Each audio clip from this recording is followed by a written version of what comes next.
I use oil paints. Sorry that took so long for me to get back. But yeah, I use oils. I had to.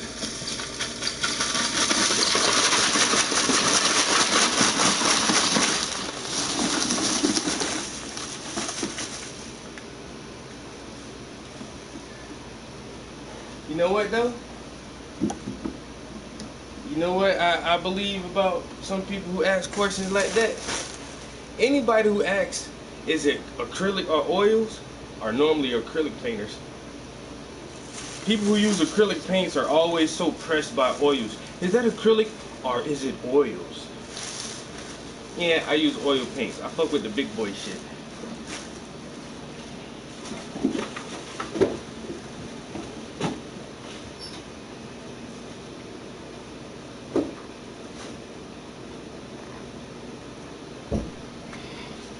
Yeah, oil paints all day. I use acrylic paints to tone my canvas and maybe underpainting sometimes, but I don't finish a painting with acrylics. I always use oils. For the past 7 years, I've been using Gamblin oil paints.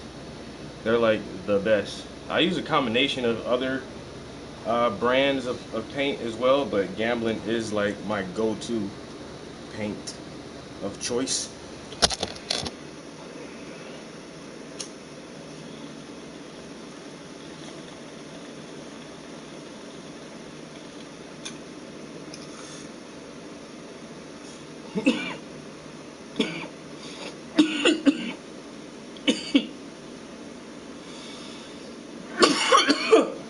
Shit. Damn. Damn, son. Where'd you find that one?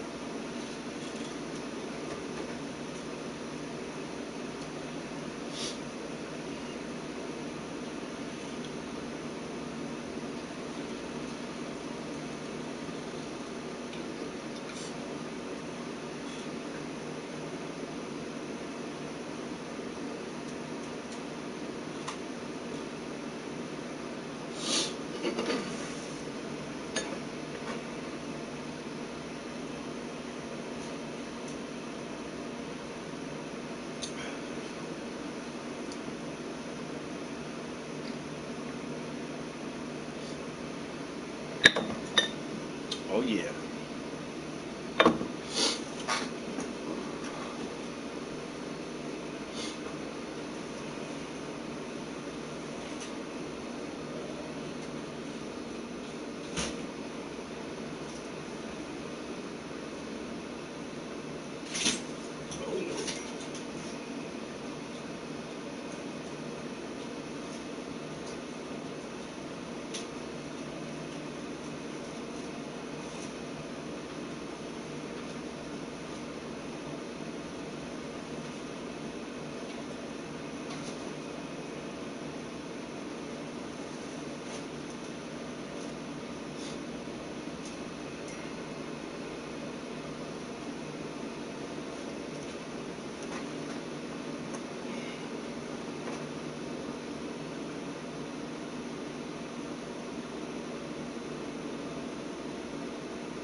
I just realized I ain't even got the light on. I'm trying to block out some of this sun, man. It's fucking hot, man. That sun, like, goddamn.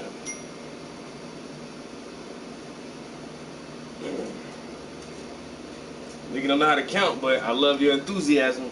I love your enthusiasm, bro. That shit don't never turn me down. I'm telling you, man. First. First every time. Is that beer? Damn, I never finished that beer, but it looked like something may be floating in there. I ain't too sure about it. I'm not too sure about that beer, so I'm gonna just drink this one.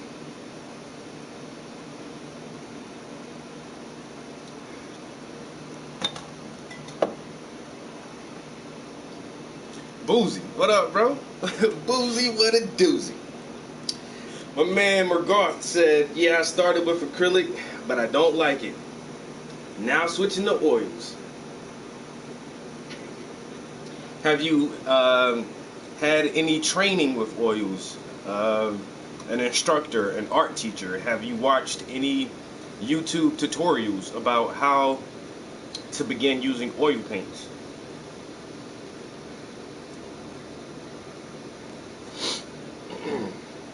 It's real different going from dipping in some color and painting, and then rinsing off with some water, dipping in some color, painting, rinsing off in some water, and using that fucking thinner, and then having the ability for your paint to dry so fast. Like by the time you get down to the bottom of the canvas, the top of it is already dry. You can go back and add more details, and it's very hard to do that with oil paints unless you have a particular wet on wet style. So I just always advise everybody, just like go to YouTube University, yo, watch some YouTube tutorials, Cause we can go to school for free, man. You can order you some books online, get you some drawing aid books, and watch you some tutorials, and that shit just like going to university, man. Ain't no damn difference, except you teaching yourself at your own pace instead of paying somebody else to teach you at their pace.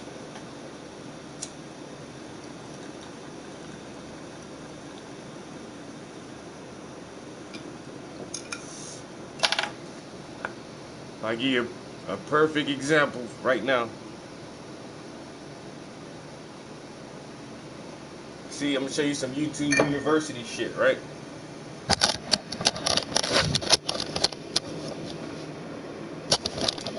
So there's my old tub and shower. It just had like this vinyl, the inside lining is just like that plastic vinyl shit. You know what? I ripped all that shit the fuck out, son. All that plastic in that shit, ripped that shit out. And start putting some fucking tile in that shit, bro.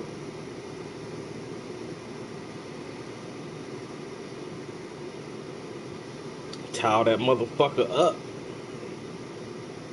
And they working like a champ.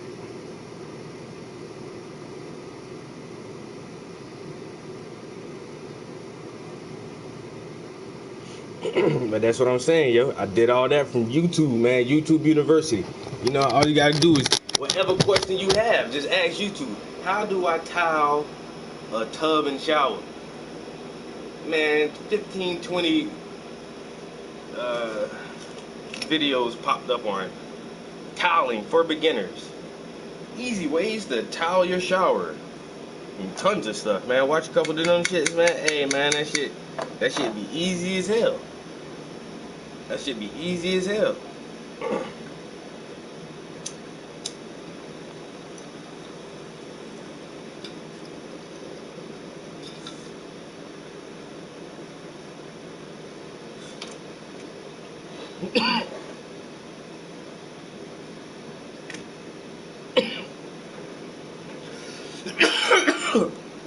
So, if you plan on switching over, just watch some tutorials. Da Vinci did it. How hard can oil painting be? Not as hard as people think it is. I mean, I can do it, and I'm a dummy. You know what I'm saying? I'm not very smart, but I know how to paint with oil paints.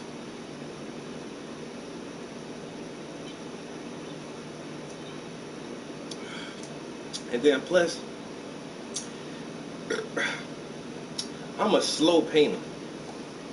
That's why I really love oil paints, because they take a while to dry. So you can just move as slow as you want, and your paints will still be wet on the canvas and on your palette. You move too slow with them acrylics, man, all your shit drying up. Now your brush dry, now your brush done got hard. Your paint's on the palette dry, you just wasted that.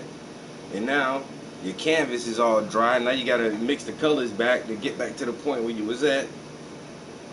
Working with them acrylics, man, you gotta move too fast, man. You gotta move too fast. I say I use them oil paints, I can take my time.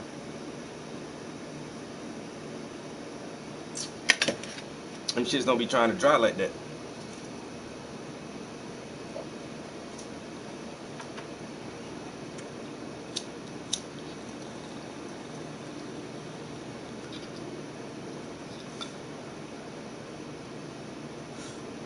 We're working on 3 commissions right now. This one on the canvas. You know, it's 2 white. Well, it looks like 1 canvas, the white one, but it's actually 2 canvases right there. So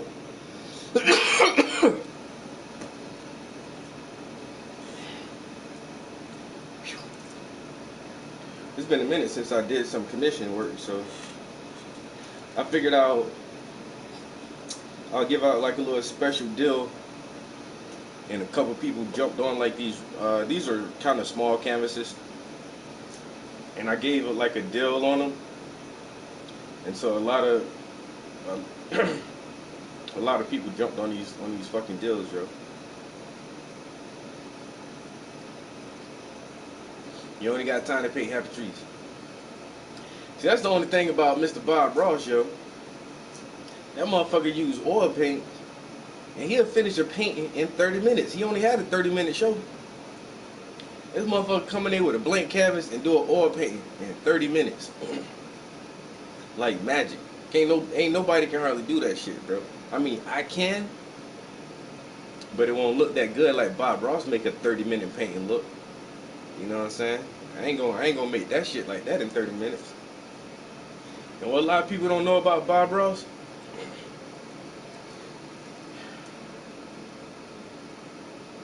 for each painting you see on that show, for each painting you ever seen Bob Ross did, yo, Hazy, what up, bro? He did 2 more of the same picture. For each painting, he painted that shit 3 times. So what he would do is do a warm-up session before the show and do the painting. And then on the show, he would do the painting. And then after the show, he would do the painting again and add a little bit more detail to it. And he did that for every painting he did on that show, yo. Each painting you see, he painted that shit 3 times. 3 times. This motherfucker did thousands of paintings. Thousands. Like, you can't even imagine like how many paintings this motherfucker did, yo. He did that show for years. And for each piece, times 3, come on, bro. Motherfucker did 1,000 paintings, man. Yo, Bob Ross is the fucking GOAT. Whoever did it, you know, doing wet on wet, landscape, scenic scenes like that, like his style and his imagery, because it's always lakes and cabins and mountains and streams and rivers and hills and valleys and forests, and he painted scenery and landscapes, and that was his shit though. But for that type of art, ain't nobody do that shit better than that man did that shit, yo. And he'll talk to you the whole 30 minutes while he do that shit. He'll say the same thing every episode, every week, but it just sound like something new. You know what I'm saying?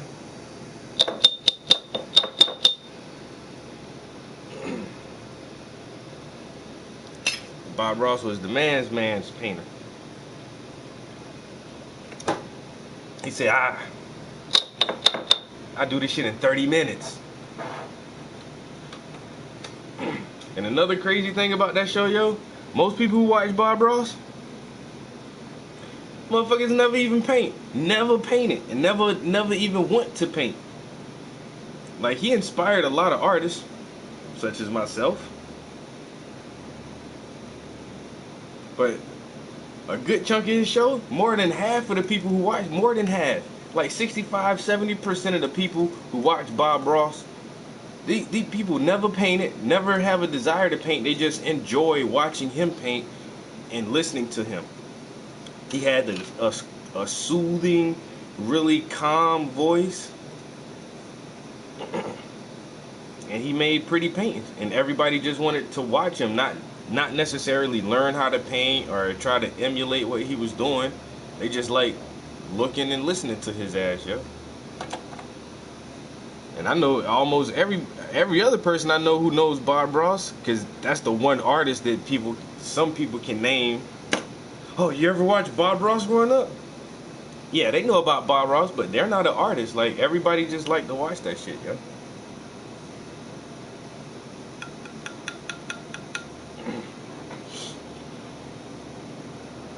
Hey, but you did it though.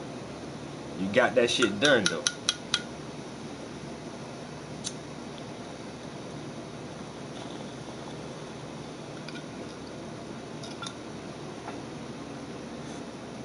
You got that shit done, and that's all that matters, man. You attempted something and you completed it. And most people will attempt shit, but they don't complete that shit. So just by you completing any task, you doing better than half the motherfucker out there.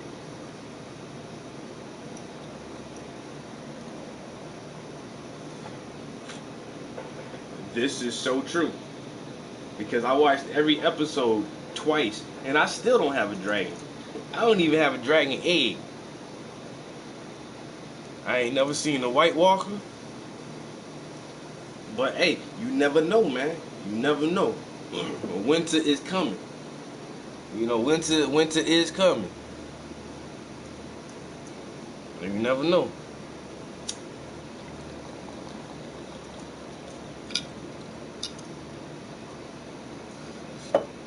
I have met a motherfucker that looked like he could be from the Dothraki tribe, though.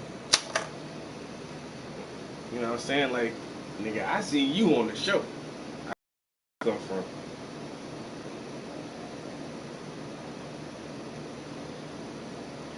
Alright. This is an after work stream. Ugh.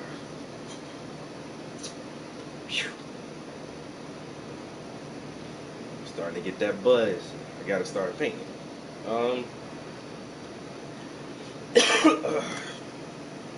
What you say? Oh yeah, I have the master links to my like official TV show. For a long time, I always like advertise my show, and people say, "Oh well, where can we see it?" And it airs on our local TV station, like it's Comcast Channel 19. It's like our public access channel, and so if you're not local, you can't really watch it on TV. But our TV station has a YouTube channel. And so for the past couple of years, I would send people to the YouTube channel for the TV station to watch the episodes of my show. But the station gave me the master links, and so now I just posted all the master links on my YouTube channel. So now if you want to watch like my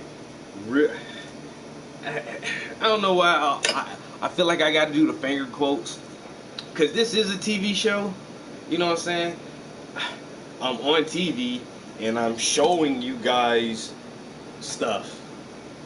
You know, and it's live and interactive. That's the best thing about it. But I do like more of what people would think to be like a TV show. Like I host like this show where I bring other artists on, and it's not just me. And I don't focus on this my YouTube stream is me, because I'm excellent, because I am fucking amazing.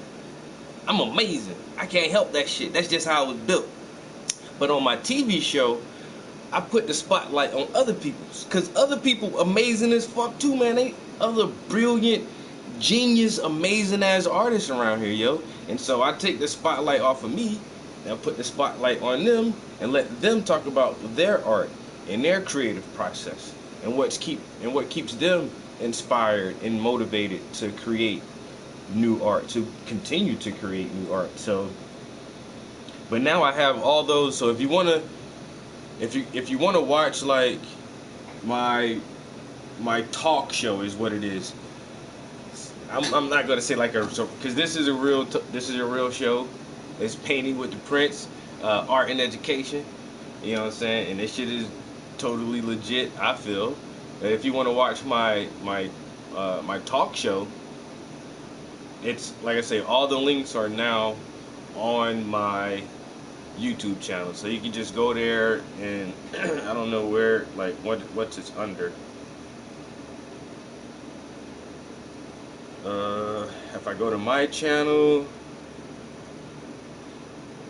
it's like the first things that pop up now. If you just go to my actual front page on the channel, like, so my shows pop up first now, and they're getting a couple of views already. So in a few hours, this one has 17 views, 8 views in a couple of days. You know what I'm saying? So I like it. It's more streamlined, so people can have an easier access to finding me.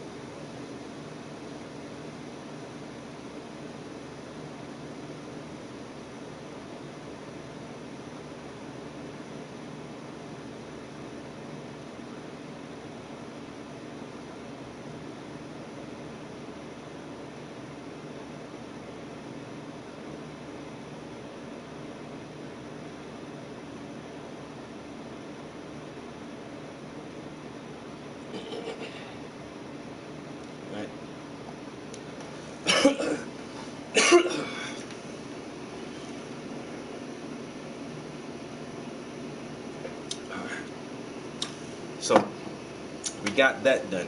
The show is on the YouTube channel. Now, 30 minutes in. Like I said, this is an after work stream, guys. I do got to go to work in the morning. And like I said, I toweled my tub last weekend, and there's still like a little bit of cleanup to do because, I don't know, I had a busy week. I had friends over one week, and then me and my girlfriend had to handle like a little situation yesterday. And so I still haven't been able to like just really clean up everything. But that's almost the final step, because like I have to do a little bit of painting in there where the towels met the wall. Like I had to do some caulking, and when I scraped some of the old stuff off, like it like beat the wall up, so I had to like mud the wall. So there's, do I have to sand anything? I think I already mudded and sanded everything, and I got everything caulked up. And so like after I finish really cleaning up, I just got to do like a little bit of touch-up paint. And after I do like some touch-ups in a few spots, then everything will be done. So hopefully this weekend,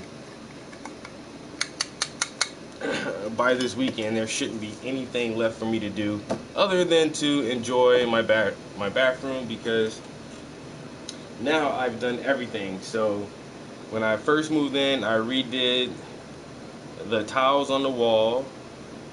I put in a new sink. I put in a new toilet. I put in a new floor. I already painted the bathroom one time with a new color. And now I've done the towels in the shower. So that's like, and the only thing I have to do in that bathroom to have everything like new in there now is swap out the mirrors. And there's a medicine cabinet in there, and like I don't know, I don't really keep a lot of shit in the medicine cabinet. Those things are kind of like old school. Most new homes don't really have like medicine cabinets. So I was thinking about like ripping that out the wall, and then just putting like a long mirror from one side of the sink to the other side without having, because it's weird like how my mirrors are. I got a mirror, and then I have a medicine cabinet with a mirror on it, and then I have another mirror. And it's like, if I just pop that medicine cabinet out, I can get one long ass fucking mirror to go all the way across that shit. Or at least that's what I'm thinking. So that'll probably be the last project in that fucking bathroom. And then I'm totally done with that. Let's find something to listen to so we can get some painting back.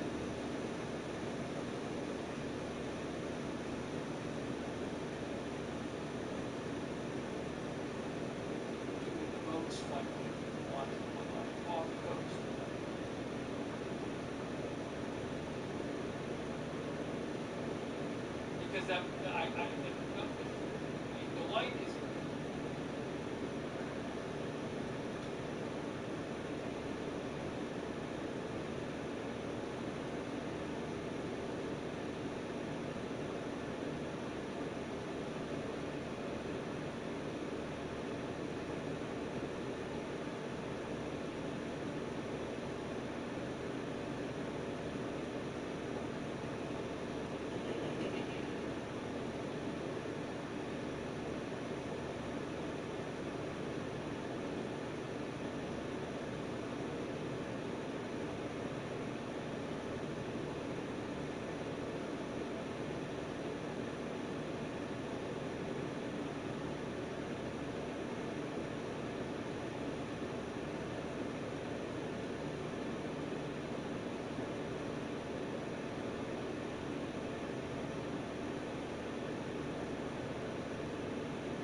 Gonna listen to some Joe Rogan.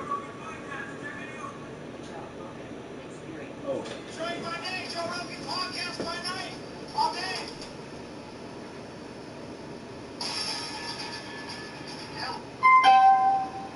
Joe, buddy. Yeah, good to see you as well. Thanks for coming down here. Right. Thanks for coming down. What made you decide to write about comfort? Isn't comfort a good thing, Michael? What is going on? Well, you have a problem with comfort? The comfort crisis? Is it really a crisis? I argue that it is a crisis. One, I don't have a problem with comfort. I do have a problem with always being comfortable, always leaning into comfort, which is what we're doing now. Yeah. Think of the average person's daily life. Can I pause that?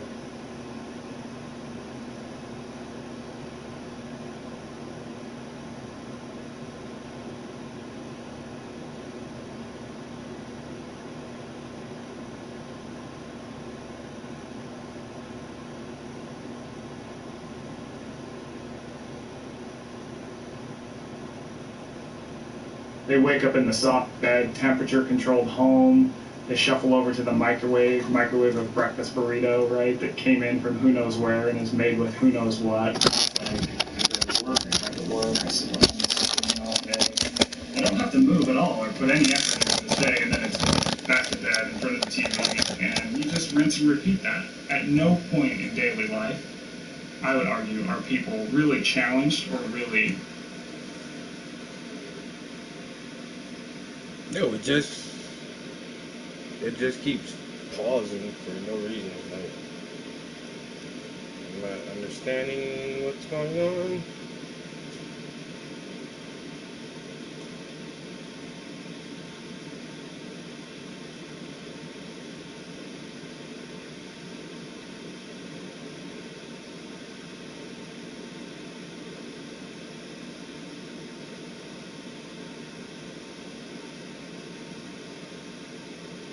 Anymore, like we were in our past.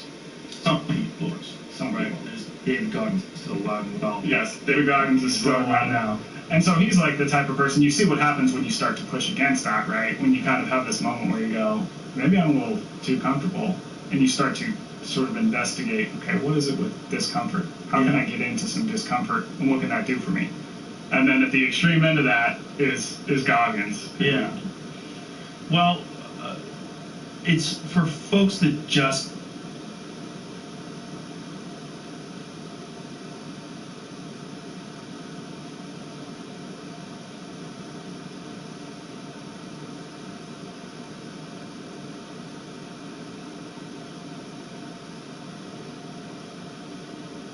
say if you work in an office and this is how you make a living, you have to do that commute and there's no other options and this is what you do. Like, for them to hear this, they're like, yeah, okay, so what? What now? Well, I mean, the answer is not to totally overhaul your style, right? I mean, we have amazing lives right now. The fact that we don't have to go out and hunt for food or put physical effort into every day is great. But at the same time, I think, and I argue in the book, The Comfort Crisis, that we need these moments that push back at us. And I don't know why this sort of thing just keeps investigate buffering like that. discomforts that we used to face in our evolutionary past. So, for example, anyway. 2, that's the percent of people who take the stairs when there's... Why? I can't stop it from, and it's not like it's paused. It's just having these dumbass buffers. Is it Spotify right now, or is it my Wi-Fi connection? Come on, Joe. 2% people who take the stairs when there's a choice of an escalator. 70% people, more than 70% now, are overweight or obese. Only 20% of hunger. Only 20% of eating is actually driven by physiological hunger. 80% of it is just, I'm bored. It's noon, I guess I'll eat, or I'm stressed out.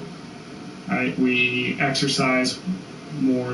We exercise 14 times less than our ancestors nowadays. So, wow. I wish you could just play the whole damn thing. We exercise 14 times less. Maybe if I started back from the beginning and it has that buffer spot now, I guess. But I mean, that's what I always think. Like, people say if you can't live the way we did, well, now you have to push it back a little bit further. Now, I guess if you can't live the way people did like 150 years ago, like if shit ever really breaks down, you're just fucked, yo. You're just fucked. That's all there is to it. If shit really fucking breaks down, you don't know how to fucking distill water. You don't know how to get clean water. You don't know how to start fires. You don't know how to preserve food. You know, so you don't know how to find food. You can't walk through a fucking forest and identify which plants are edible, which roots and berries are edible, which mushrooms are edible. You can't make something to catch a fish. Like, you're just fucked, and most people cannot do that shit.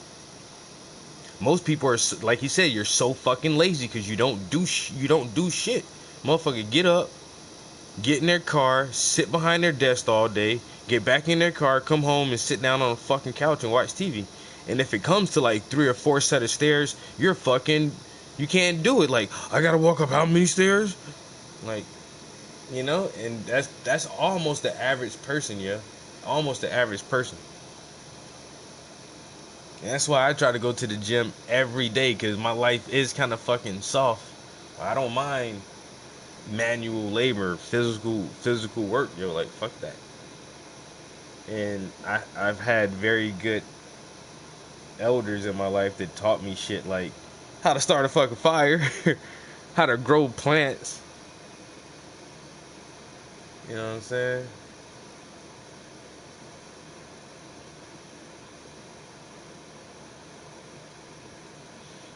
I can catch a fucking fish, nigga. And if you give me enough time, I'll make a bow and arrow. And I might be able to catch a deer with that bitch. You never know. You know what I'm saying? Never know. Make some kind of trap, a pit. I do a spike pit. You see them shits in the movies, though. But then you gotta know a deer trail. That's how you gotta figure that shit out. To figure out find a deer trail or animal trails.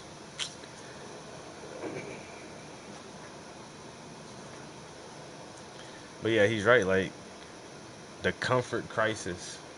I don't really think about it too hard, but I just watched uh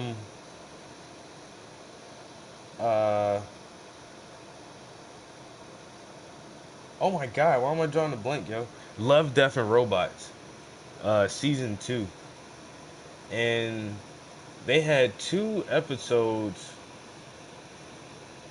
Well, no. Well, they did have 2 episodes that were really similar, but one episode was like just how we're kind of on this progressive course of, allowing the technology to do everything for us. We want life to be as easy and as simple as possible, with using as with expending as least amount of energy as possible.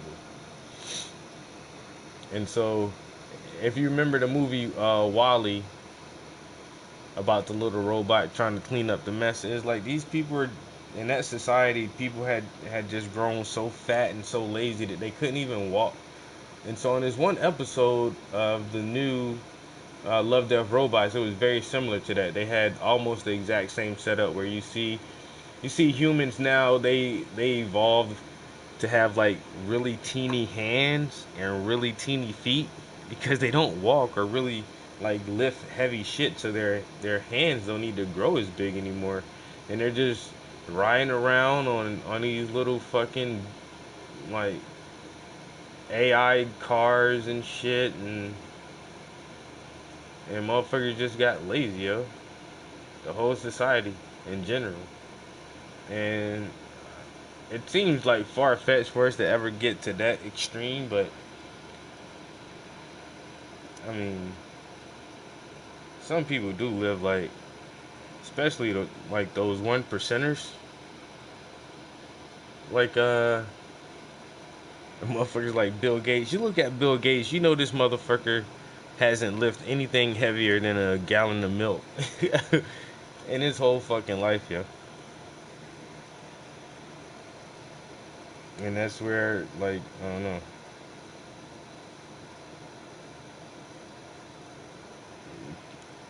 society is just slowly progressing towards that paradigm.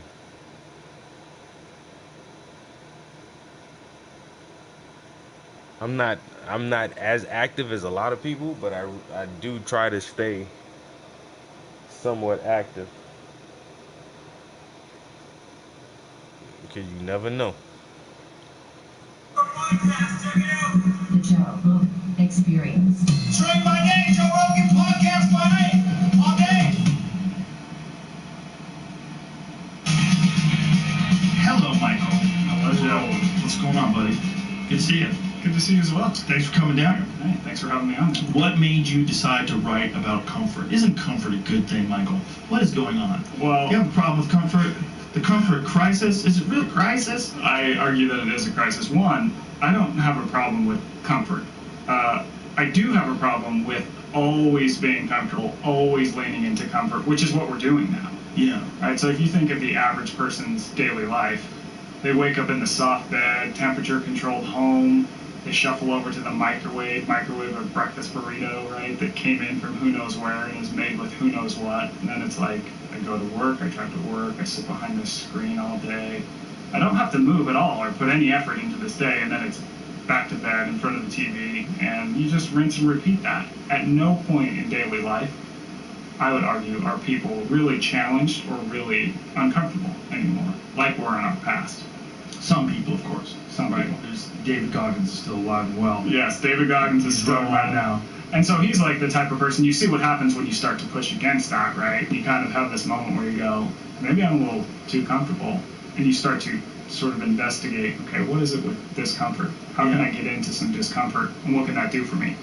And then at the extreme end of that is Goggins. Yeah. Well, it's for folks that just, like, say if you work in an office and this is how you make a living and you have to do that commute and there's no other options and this is what you do.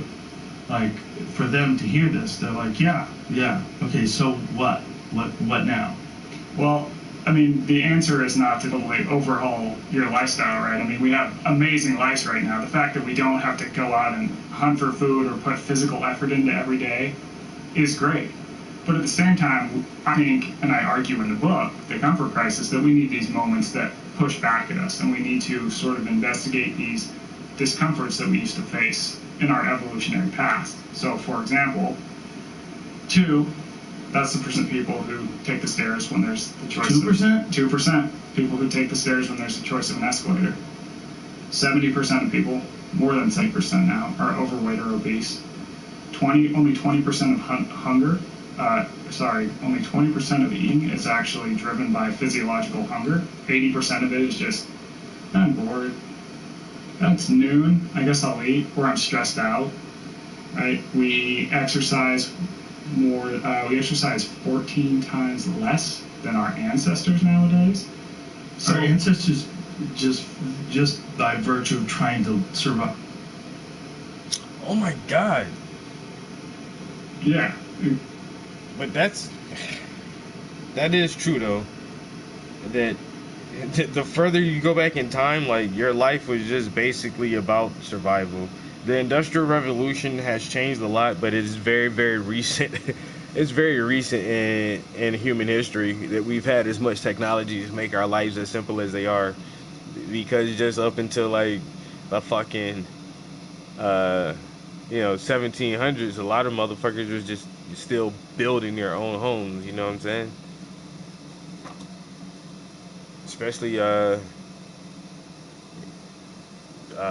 colonials. I hate that they colonized everything, but starting off, that shit wasn't fucking easy, motherfucker. That shit was tough and rough, and even like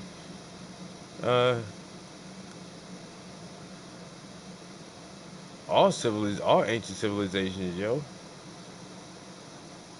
But then, see, now and then you always have to contradict yourself, because it seems like people had it harder a few hundred years ago, like you say, the colonizers who came to America trying to take the land from the Indians and shit, building their own log cabins, having to chop down trees with hand saws and all this shit because they didn't have like power tools. But then you look like back at like Mesoamerica and fucking places like Gobekli Tepe and Pumapunku, and you can see like there was some other people who was building some shit, and it wasn't hard for them to do it even back then. Like they had easy ways of life. They already figured out ways to make their life easy and comfortable. So I don't like he's saying the comfort crisis, but people have lived comfortable lives before and still remain like rugged and durable, I guess. I guess his argument may be that, you know, living too comfortably makes us kind of soft and fragile. In which I would always agree with that, you know. They say you gotta have like some kind of resistance, some kind of real stimulus in your fucking life, yeah. Or else, when you some crazy ass situation does arise, you're not gonna be capable or have the necessary tools to fucking meet the challenge.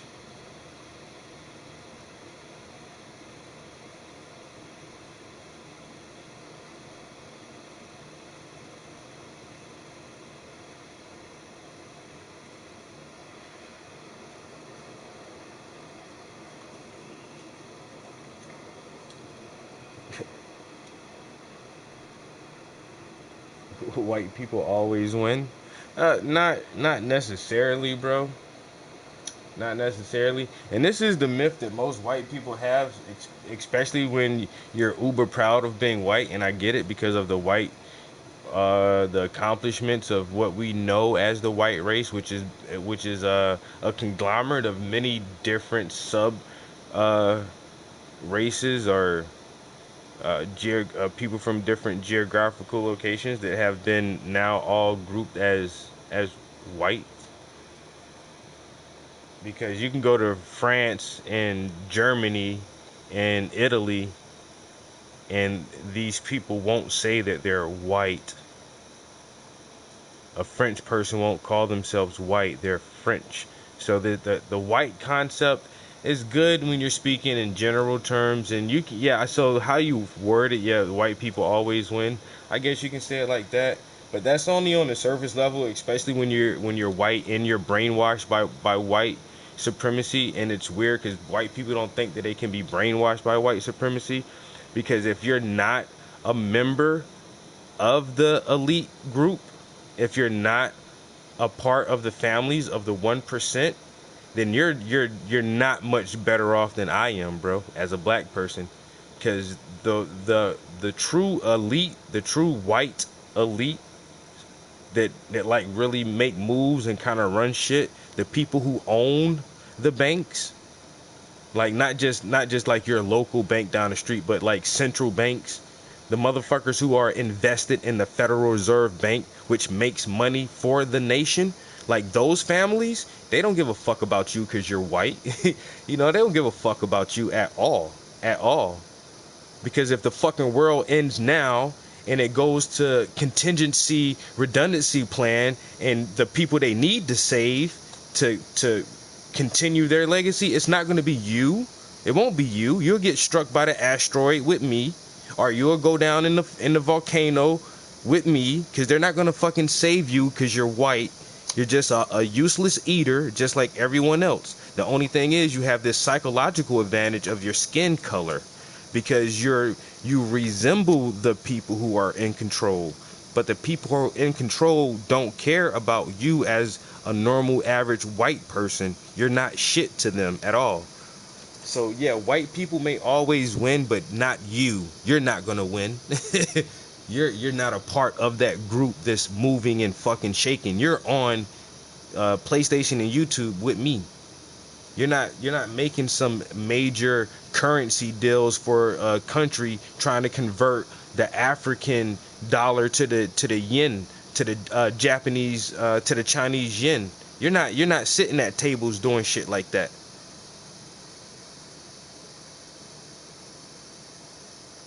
So you have a psychological advantage, and you can, oh, white men always win, white people always win. Yeah, kinda, but not you. You not doing shit. It's not you. And if shit hits the fans, they don't give a fuck about you, and you're going down with me. You eat McDonald's, it's not like, oh, he's a white person, he gets the special McDonald's burger. No. Your child eats recombinant bovine growth hormones just like everybody else. You don't have some special shield dome over your house to protect you from chemtrails and fallout. You don't have a extra special water filter that takes all the fluoride out of your water. And if you get your vaccinations, they're not giving white people like a special vaccination. You get the same fucking vaccinations with cancer cells and monkey viruses and all that shit that everybody else get. So you're not special. You're not special. So you need to reevaluate your brainwashing just because you white and you think you winning. You think you winning because you white. All white people ain't winning, bro. you not winning.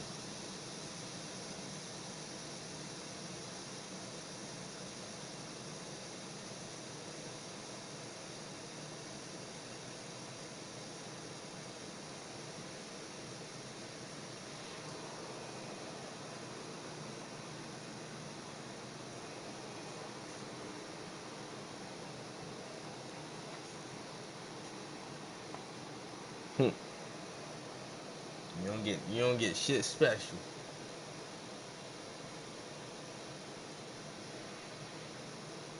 You know what I'm saying?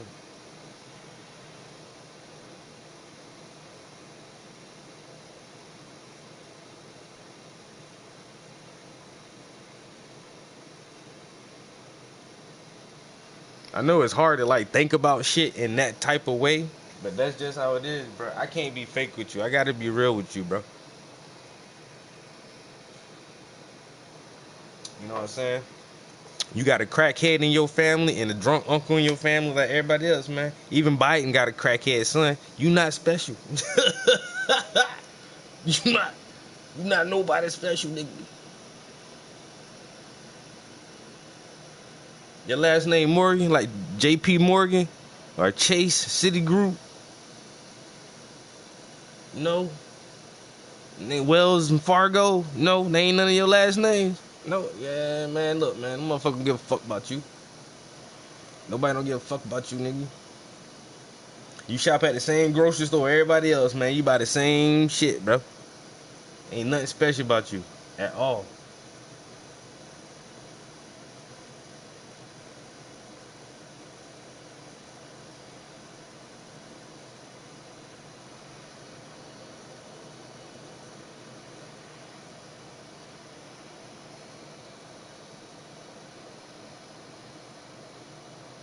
In the summertime like now, when it's nice and hot and sunny outside, we really see who the special people are. Because some people got to put on sunscreen and some people don't. I think that's kind of special. I think that the sun loves some people and it don't like other people. That's some special shit right there. Now that's special. That shit make me different.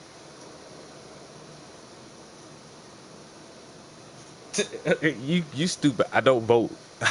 I don't vote. Talk who vote for Biden. I don't vote. Biden campaign sent me an email trying to get me to be a delegate and for my district because that's how ingrained I am in my community. My name is out. They like that because I do shit around here. And Biden tried to get me to campaign because I live in his home city. I'm not voting for that motherfucker. I'm not voting for none of these motherfuckers. Nobody ain't talking about reparations. You ain't getting my vote. Oh, if you don't vote for me, you ain't black, man. What the fuck kind of shit is that to say? Dumbass motherfucker. Motherfucker stupid as shit. Just stupid as you is. Ain't nobody say shit racist. What I said racist? Where now racist people get mad when black people talk truth because to a racist white person, the truth sounds like racism. To a racist white person, when a black person speaks the truth, it sounds like what they call reverse racism.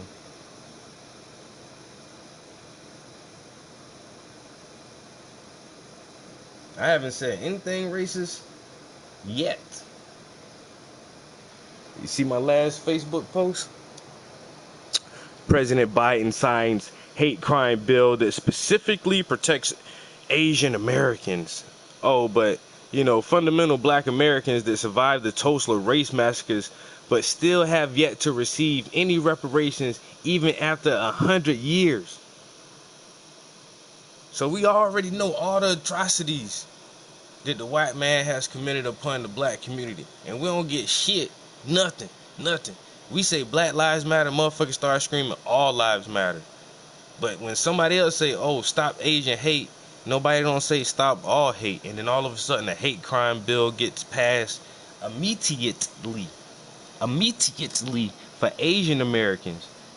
But they ain't never passed no anti-lynching bill or no hate or no black hate bill or none of that shit. But you talking about I voted for Biden. Bruh.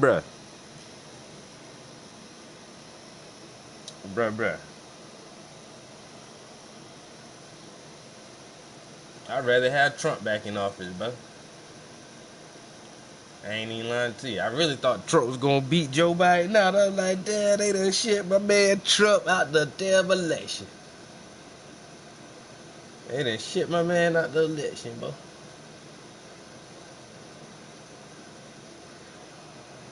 Main thing I like about Trump, he wasn't no career politician like Biden. Biden been doing this shit for 47, 50 goddamn years. That motherfucker ain't about to change shit. He just gonna help out the motherfuckers that he been sucking they dick. Motherfucker ain't about to do shit.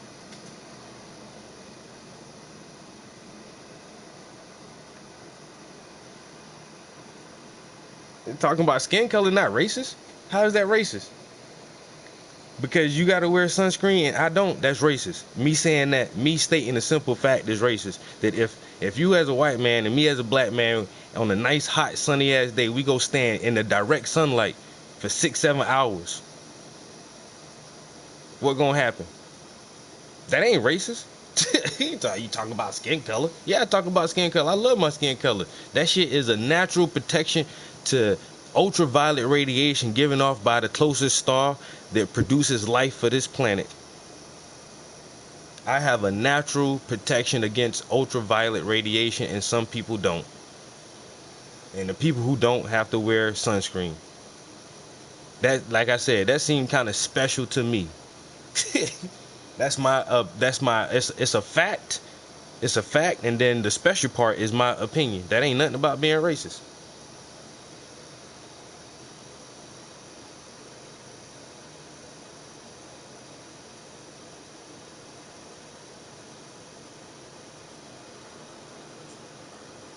You a dumb motherfucker who think you a smart motherfucker until you talk to a real intelligent person, and then you realize you're not as smart as you think you are. And I know it hurts sometimes, and that's why you got to keep with the jokes and all that shit and trying to be a troll. But you're not as smart as you think you are, bro. Just because other people that you may have had conversations with can't hold a real conversation or debate with you, you met the right one now, boy.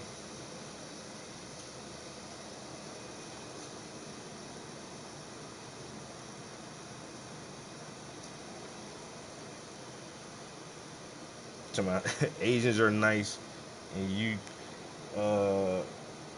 your people cause trouble, right? My people cause trouble. My people ain't never invaded, committed genocide, dropped nuclear atom bombs on nobody. My people ain't never do no shit like that. What people ever dropped the atom bomb on somebody twice? Who dropped 2 atom bombs, killing millions and millions of people? You talking about we started trouble? Come on, man. We know who the biggest troublemaker in the world is.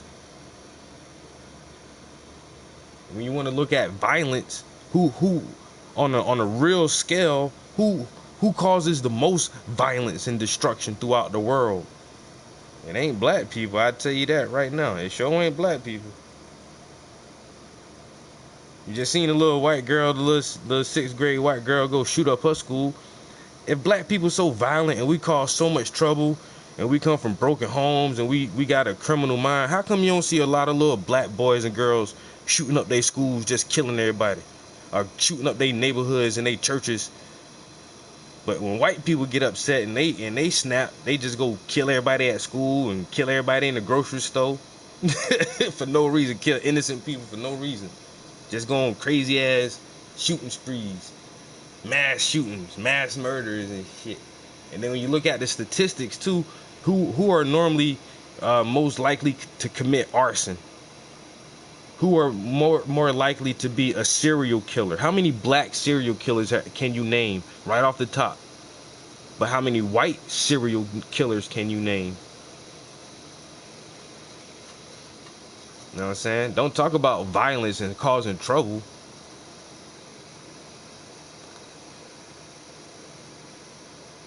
We already know who the most violent person is, yo. Who the most violent group of people are. And that's why they always win. Like you said, white people always win. Why? Because you have a monopoly on violence. You have a monopoly on violence. And that's how you're always able to win. When you monopolize violence, I mean, who's gonna beat you?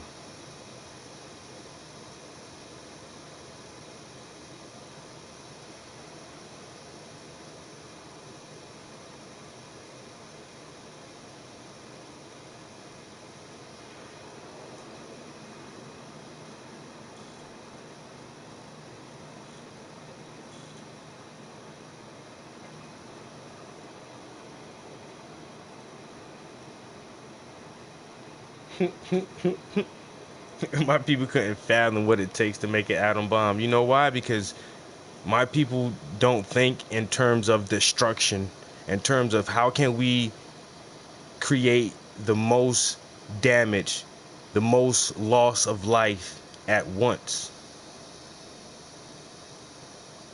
That's a very, very scary thing. And when this world comes to an end, it's going to be by some very smart white dude in a lab somewhere who pushes a button. Not by some gangbangers on a corner selling weed. We're not going to make the world come to an end. When this world is blown the fuck up in a fucking nuclear holocaust, we know who's going to do it. The smart people who made the atom bomb. Yeah, fucking, that's all you see is death and destruction. That's all you see. Death. You're merchants of death. That's all you are. Merchants of death. Who produces the most weapons and guns and all that shit and armaments? Merchants of death. That's all you can see, yo. And that's how you control everything. And that's how you win, because you monopolize violence and you merchant death. Where fucking 10, 12,000 years ago, once again, people were building fucking Gobekli Tepe, Pumapunku, Teotihuacan, the Giza Plateau. Y'all can make an atom bomb, but you can't figure out how they stack big ass blocks of rocks on top of each other. Can't figure that shit out.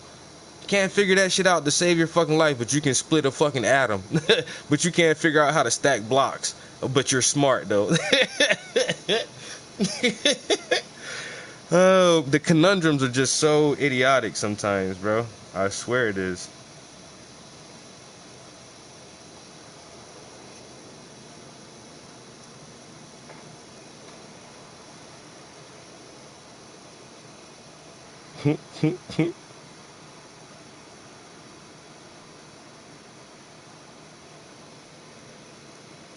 Motherfucking idiots. Got satellites and motherfucking Martian rovers and all kind of shit. Can't figure out how to stack some blocks though. Can't get that one.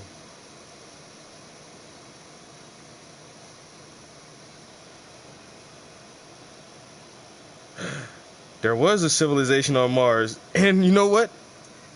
It was black people. Oh shit, they'd have been here too. We'd have been everywhere, man. Y'all gonna go to another planet and find us there. Damn. Look up the arrival of the black aliens. Motherfuckers already been in that shit, man. Y'all just trying to refigure this shit out, bro. We're talking about the atom bomb. People couldn't fathom how to make an atom bomb. Okay. We already did fission, bro. You know what I'm saying? Nuclear fission ain't shit, man. The Higgs boson, the God particle, all that shit old news, man. Motherfuckers is just relearning that shit, yo. That shit old news.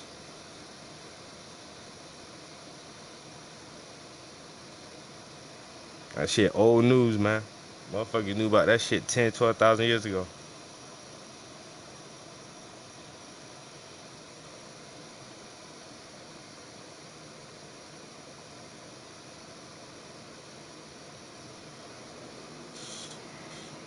But when y'all figure that shit out, it's like, oh shit, we fucking geniuses. No, you're not. No, you're not. Hey. No, you're not.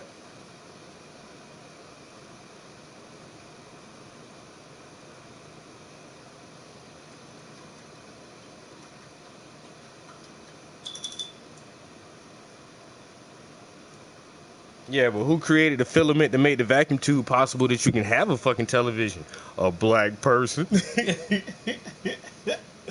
Come on, bro. Come on, man. Don't fucking play me now. Don't fucking play me. Huh? Who was one of the scientists that helped get the first manned mission out there, man, and help get all the fucking trajectory for satellite propulsion and all that shit? A black lady. Come on, man. Stop playing, bro. We do all the fundamental foundation of the work. Y'all steal it and then be like, oh, look what we've learned how to do. Oh, really?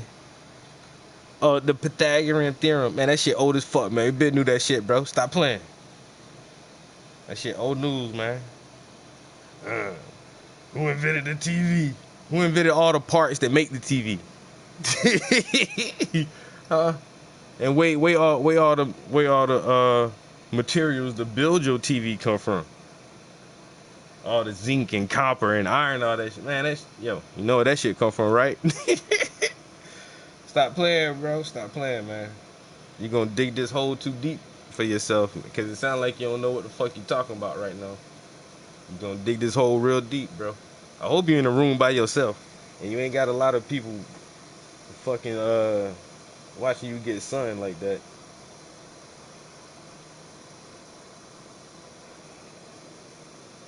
We invented everything, bro.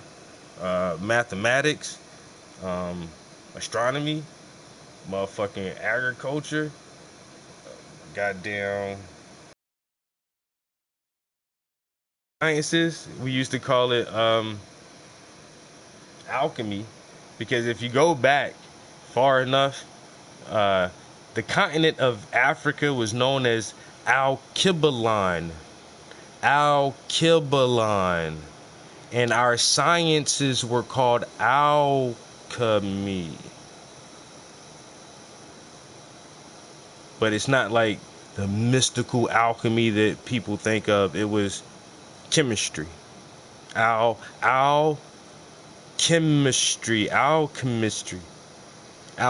Yo, shit is old as fuck, bro. Y'all don't know shit. We been doing all this shit, bro. Since Africa was called Alkebulan. We been had sciences. We created everything, bro. We the first that did everything. The first. We was here for so long with nobody else. We already did everything, man. Medicine, everything. We made all that shit.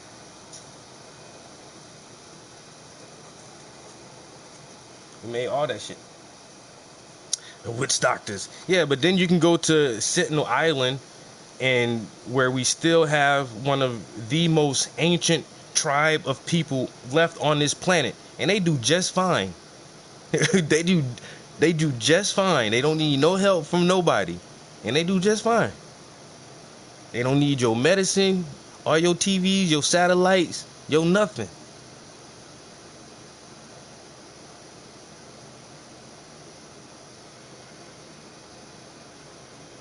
And they do just fine. You know why? Because they already got all the knowledge and understanding they need to live and survive and exist in harmony with nature. Our societies now are so far removed and abstract from nature. Once again, if there's ever a major calamity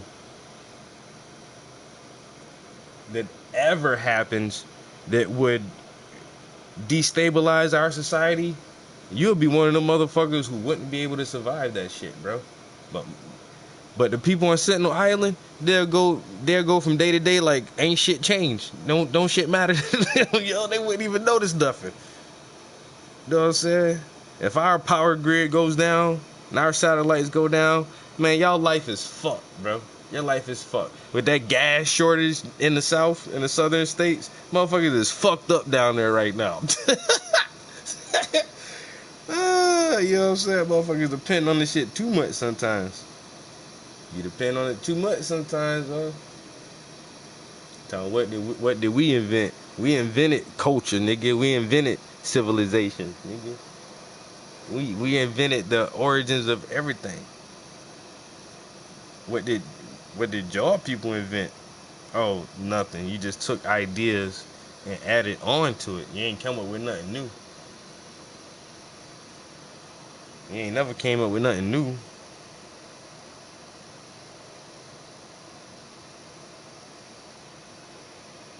Everything is old now. We're on the digital frontier now.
Ooh-wee, this is gonna be a good paint right here. No idea is original. There's nothing new under the sun. It's never what you do, but how it's done.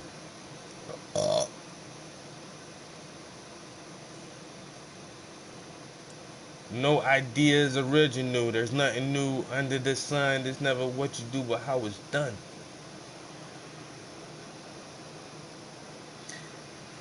That means you a minor and not major.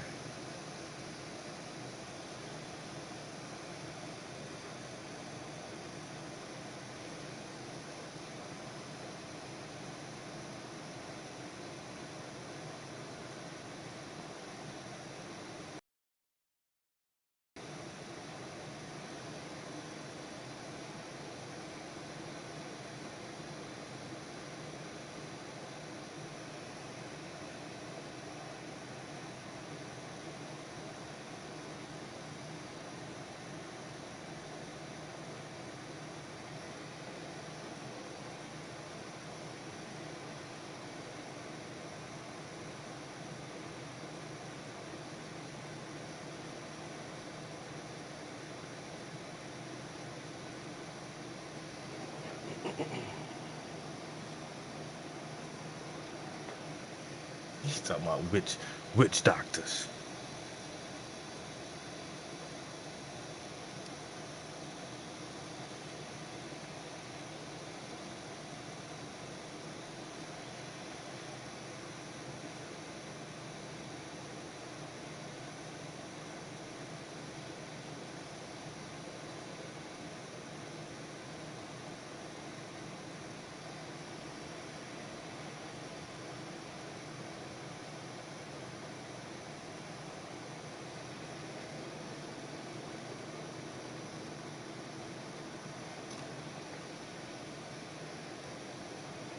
They didn't exercise. Like our hunter-gatherer, Yes. they never did chin-ups. Exactly. That was life to them. Yeah, they just were trying to get by. Yeah, and we spend 95% of our time indoors as well. And we know that there's benefits to getting out and moving more. We know there's benefits to being outside. We also know that there's benefits to truly being challenged. And like I said before, you can basically never be challenged as you go through life in a real sort of fundamental way. And you'll probably have a decent life. But you know, if you think about potential and human potential, let's say that human potential is this big circle around us, right? Now, most of us live in this sort of dinner plate-sized place. We never go out and explore the edges of our potential by trying to get uncomfortable and doing things that are maybe a little outside of our comfort zone. We can just kind of exist in this sort of soft space that we've created for ourselves right now. And of course, there are people who get out and, you know, into that. Oh my god, this is making this so weird now. I don't even want to listen to the podcast. I thought maybe if I just let it like buffer long enough that it would just play through. Nope. Like the Goggins of the world, like the campaigns of the world. But I think most people don't really go out and see what they're capable of. No, I don't think anybody's going to push back against this book. You know? No, I don't. Which it creates some kind of a dilemma for you. Is there comfort in just writing about discomfort, right? Is there a debate here? Because I don't think there is. I mean, what you're saying is.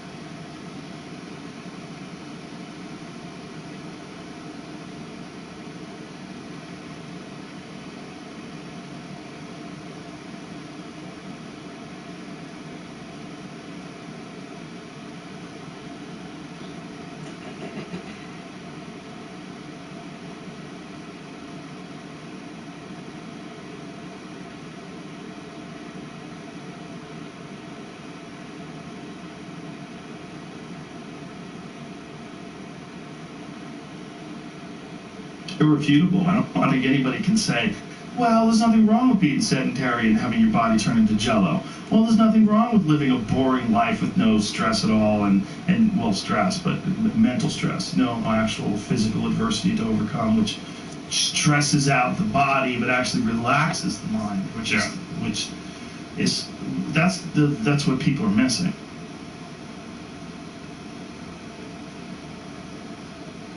Yeah, this isn't enjoyable at all to listen to like this. I can't take it like this. Shit. Damn it, Joe Rogan. The one guy I'd like to listen to, and fuck. It's Spotify. I don't know why Spotify is doing that. Sometimes medical malpractice can cause a preventable injury to a newborn during pregnancy. Alright, let me reconnect this speaker and see if this helps.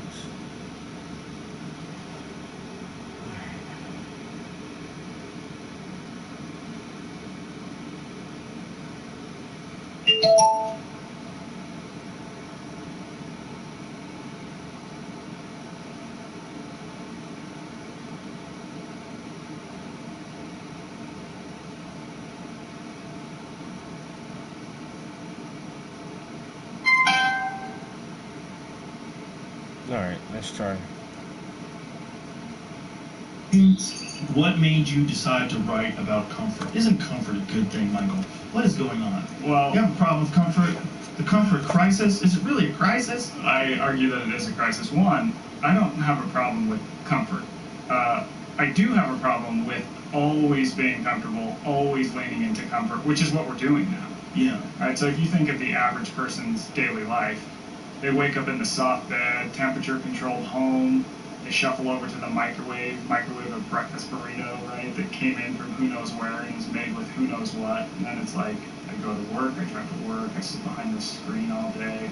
I don't have to move at all or put any effort into this day, and then it's back to bed in front of the TV, and you just rinse and repeat that. At no point in daily life, I would argue, are people really challenged or really uncomfortable anymore, like we were in our past. Some people, of course. Somebody. There's David Goggins is still alive and well. Yes, David Goggins is still alive now. And so he's like the type of person, you see what happens when you start to push against that, right? When you kind of have this moment where you go, maybe I'm a little too comfortable, and you start to sort of investigate, okay, what is it with discomfort? No, who the fuck is David Goggins? And what can that do for me? That's it. That's how they said his name. What's this guy's name? And you see what happens when you start to push against that, right? When you kind of have this moment where you go, like we were in our past. Some people, of course. Some, right? There's David Goggins is still alive and well. Yes, David Goggins is still alive now. And so he's like the type of person.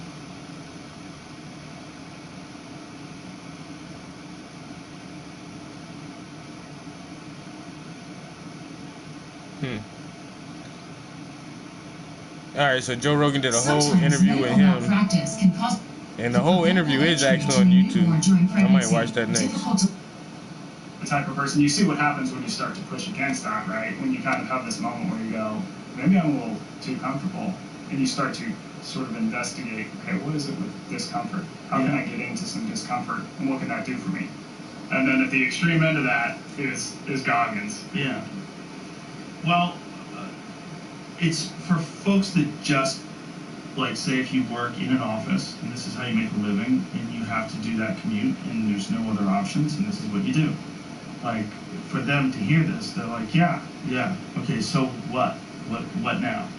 Well, I mean, the answer is not to totally overhaul your lifestyle, right? I mean, we have amazing lives right now. The fact that we don't have to go out and hunt for food or put physical effort into every day is great. But at the same time, I think, and I argue in the book, The Comfort Crisis, that we need these moments that push back at us, and we need to sort of investigate these discomforts that we used to face in our evolutionary past. So, for example, 2, that's the percent of people who take the stairs when there's the choice 2%? 2% people who take the stairs when there's the choice of an escalator. 70% of people, more than 70% now, are overweight or obese. Only 20% of hunger. Only 20% of eating is actually driven by physiological hunger. 80% of it is just, I'm bored. It's noon, I guess I'll eat, or I'm stressed out, right? We exercise more, we exercise 14 times less than our ancestors nowadays.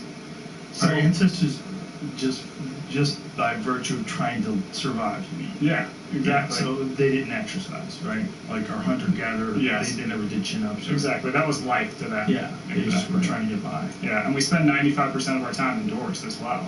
And we know that there's benefits to getting out and moving more. We know there's benefits to being outside. We also know that there's benefits to truly being challenged in life. It's like I said before, you can basically never be challenged as you go through life in a real sort of fundamental way, and you'll probably have a decent life. But if you think about potential and human potential, let's say that human potential is this big circle around us, right? Now, most of us live in this sort of dinner plate-sized place. We never go out and explore the edges of our potential by trying to get uncomfortable, or maybe a little outside of our comfort zone. We can just kind of exist in this sort of soft space that we've created for ourselves right now. And of course, there are people who get out, into those edges, like the Goggins of the world, like the campaigns of the world. But I think most people don't really go out and see what they're capable of. No, I don't think anybody's going to push back against this book. Yeah? No, I don't. Which it creates some kind of a dilemma for you. Is there comfort in just writing about discomfort? Right? Is there a debate here? Because I don't think there is. I mean, I think what you're saying is like irrefutable. I don't think anybody can say, well, there's nothing wrong with being sedentary and having your body turn into jello. Well, there's nothing wrong with living a boring life with no stress at all, and well, stress, but mental stress, no actual physical adversity to overcome, which stresses out the body but actually relaxes the mind, which is that's what people are missing, right? That's the when you actually physically exert yourself, it actually calms the mind. And I think there's probably a direct correlation, although I haven't done any studies. I would imagine there's a direct correlation between physical inactivity and mental depression. I would have to imagine that there's at least some crossover there. Yeah, there absolutely is. I think that exercise, the studies show, it grows the hippocampus, which is an area that tends to be shrunken in people who have depression. So this is why the APA now advocates that psychiatrists recommend exercise to a lot of their patients. Catch new episodes of the Joe Rogan Experience for free, only on Spotify. Watch back catalog JRE videos on Spotify, including clips. Easily, seamlessly switch between video and audio experience. On Spotify, you can listen to the JRE in the background while using other apps and can download episodes to save on data costs, all for free. Yo, I got good news. I forgot to share too, yo. I went to the gym this morning, and I didn't have to wear my mask.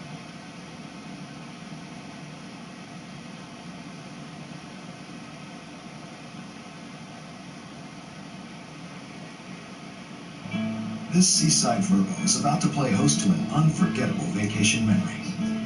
That game of cards that Grandpa somehow managed to lose, even though he invented the game. But this moment, it didn't begin with cards. It began with a tap. When Mom booked her family's summer reunion early on Virgo, the Together awaits. Book early, cancel if you need to.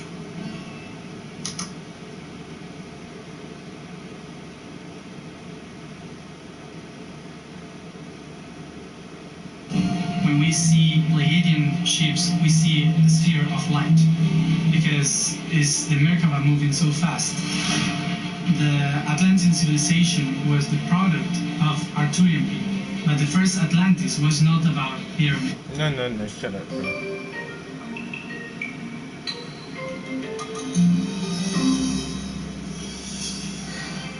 So an addiction is a complex psychological, physiological process, but which manifests in any behavior that a person enjoys, finds relief in, and therefore craves in the short term, but suffers negative consequences in the long term and doesn't give up despite the negative consequences. So craving pleasure, relief in the short term, negative consequences in the long term, inability to give it up. Now, notice I have said nothing about substances. I said any behavior. So it could be related to cocaine, crystal meth, heroin, fentanyl, marijuana, nicotine, alcohol, whatever. It could also be sex, gambling, internet, relationships, shopping, eating, work, extreme sports, working out, pornography, any number of human activities. So I said any behavior. Now, the official definition of addiction, according to the American Society for Addiction Medicine, is that this is it's a primary brain disorder. It arises in the brain, largely due to genetic reasons. This is how they see it. And I say that's just not true.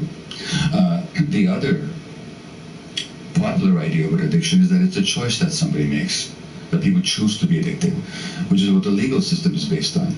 Because if people are not choosing, what are we punishing them for?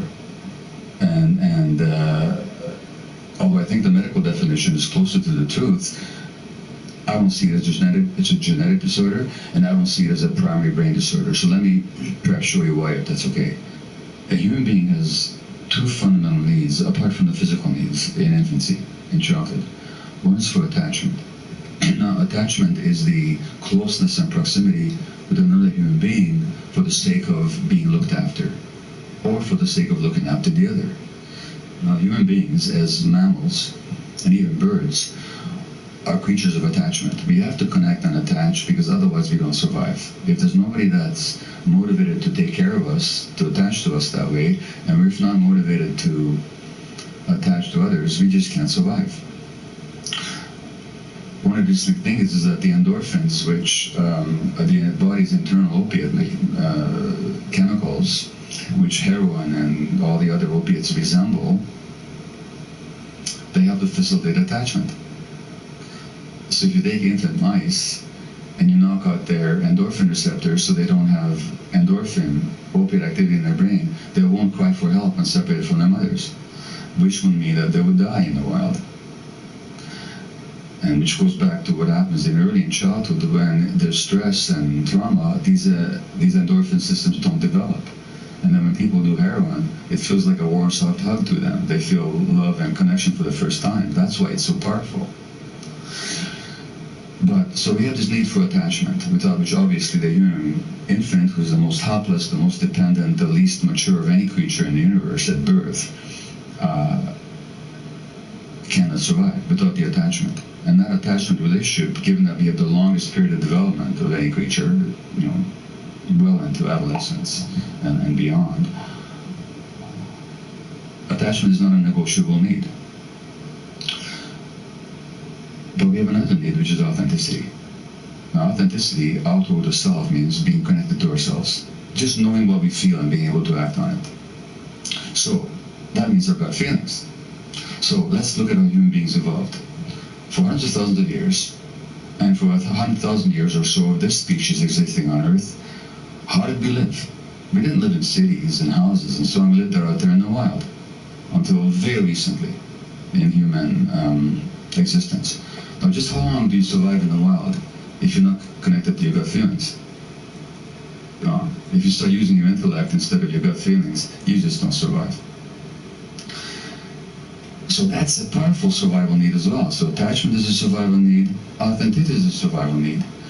But what happens if your authenticity threatens your attachment relationships?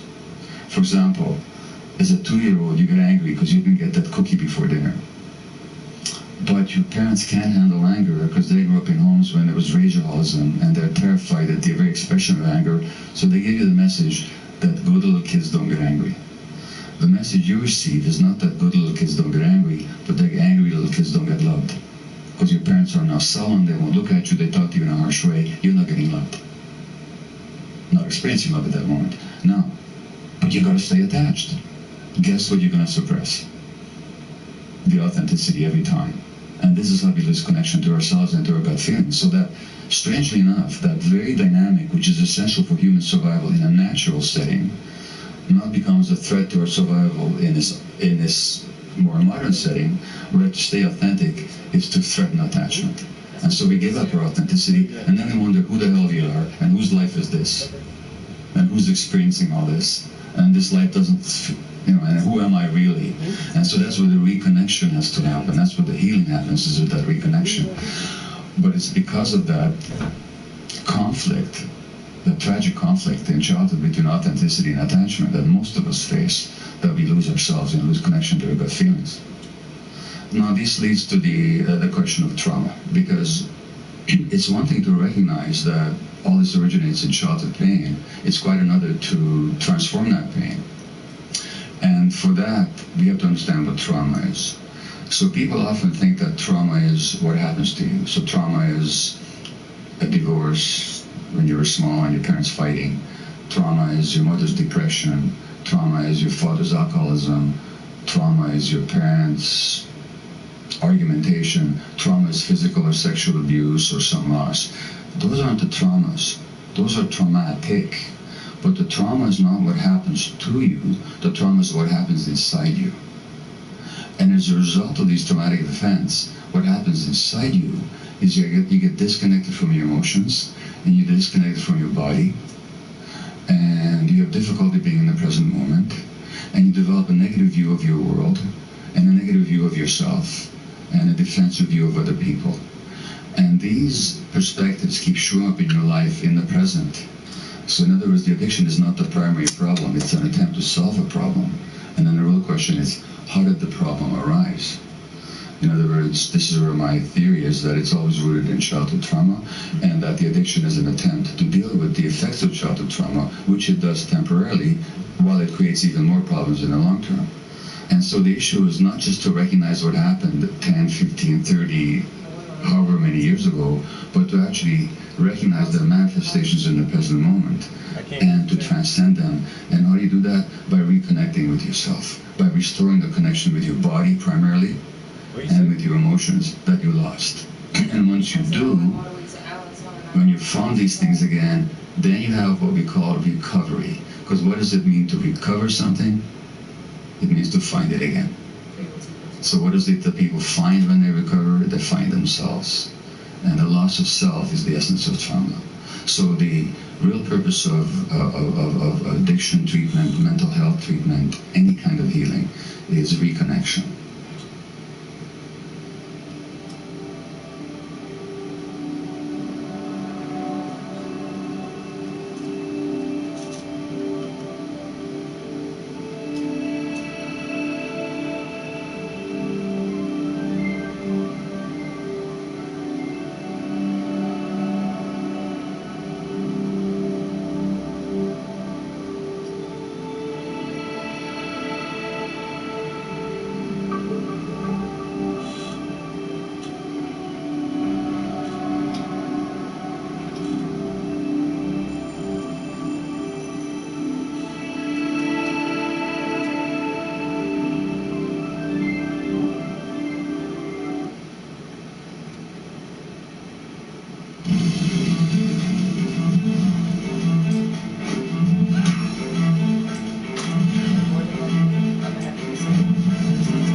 said what? I said I need to cry. I said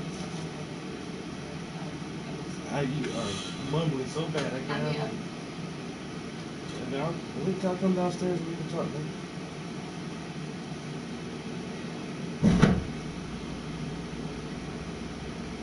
You ever done a hard day's work in your life there, son? Yes, I've done about 20 years. People will get mad at you if you don't work hard. Yeah, look at you with your manicured fingers. You're not even struggling. You don't even hate. You don't even hate work and life. Right? Yeah. Folks, it ain't about that. It ain't about the guy who tries buying a clean car when you're dirty. It's not his fault. It's you should figure out how to be clean. You should figure out how to do a job that doesn't involve you walking in mud all day. And that's possible, because somebody else has done it. And it doesn't mean, I don't buy the idea that, you know, the society the way it is right now, it has to be this way. Someone's always going to have to work at Burger King. Someone's always going to have to, I don't buy that. I think people are pretty fucking flexible.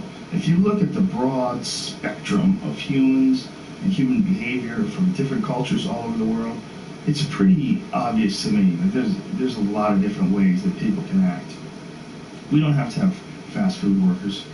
We don't have to have people who work shit jobs. We don't have to. We just need to figure out how to restructure society so everybody somehow or another plays a part, has something to contribute, has something to share. I mean, that's what a real society is supposed to be like. I'll give you some coconuts, you give me some fish, you know, we make a deal, and you do it back and forth and left and right. And when there's nothing to contribute, then you start looking, the president needs to give us jobs. We need jobs. So instead of something to contribute, just find something to do with your time. And then it becomes about doing that more than it becomes about finding something to contribute. So society gets wrapped around becoming a part of a machine. Society, instead of becoming a bunch of individuals that are expressing themselves in unique ways, and everybody sort of borrows and shares and sells this and you sell that, and we all sort of figure out how we can contribute in a society, we got sidetracked and diverted into these boxes that they call companies and corporations, and we got stuck into these containers that they call cubicles or offices, and we got forced into this system. So our time, instead of it being invested in making pottery or fixing cars or doing something where you have a passion or you have some sort of a connection to, instead of that, you've sold your life to sit in a box and work for a machine, an uncaring machine that demands productivity. It doesn't understand you, it doesn't want to understand you. It has a bunch of very strict things in order to keep the humor at a minimum in the office, just in case one of you fuckheads says some stupid sex jokes and gets them sued, and they have to give somebody $1 million.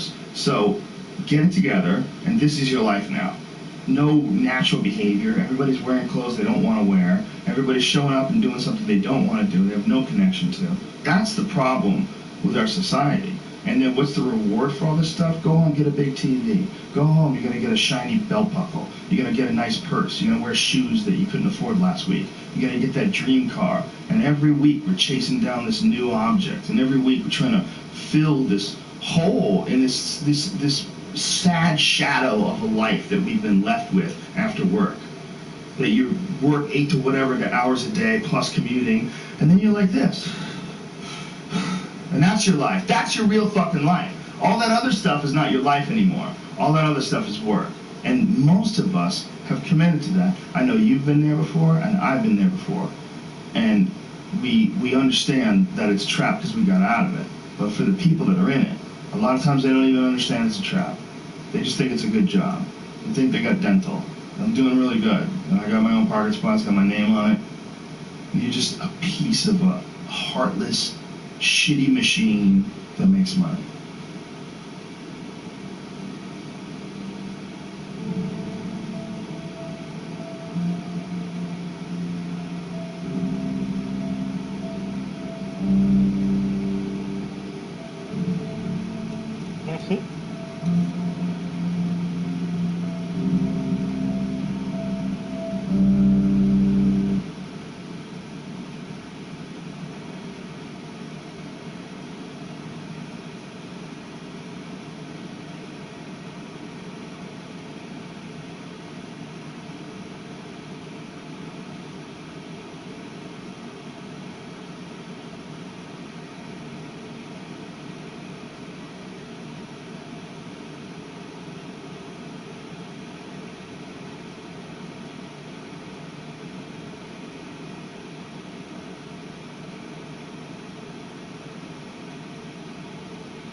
Alright, oh, I'm almost at 2 hours, guys. About to break away.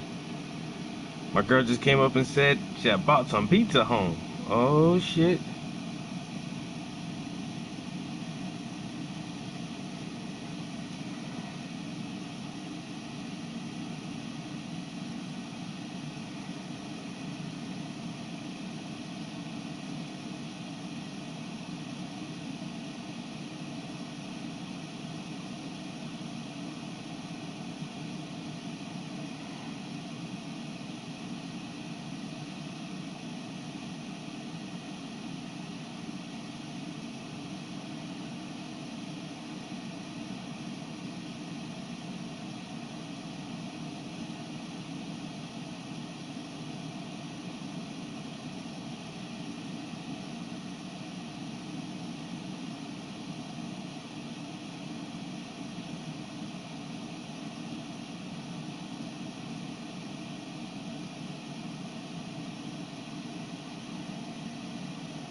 Alright, alright.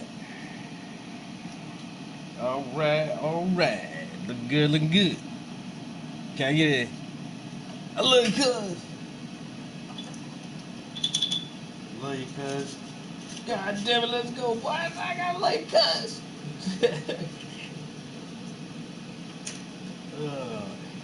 Alright. So, got a little bit more of this commission done. I definitely have to hit these things hard this weekend. I say I already had them the commission is last weekend, but it crossed over with me remodeling my bathroom, so I wound up doing more work than actual painting last weekend, so it's all good.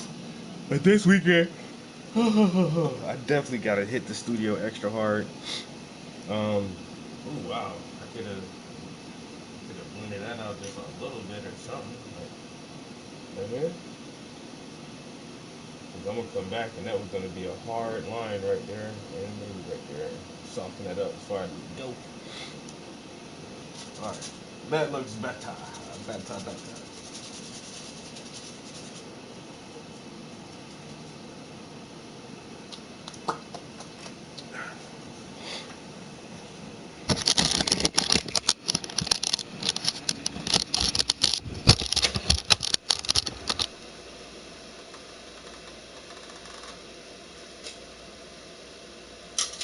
Alright, tomorrow is Friday.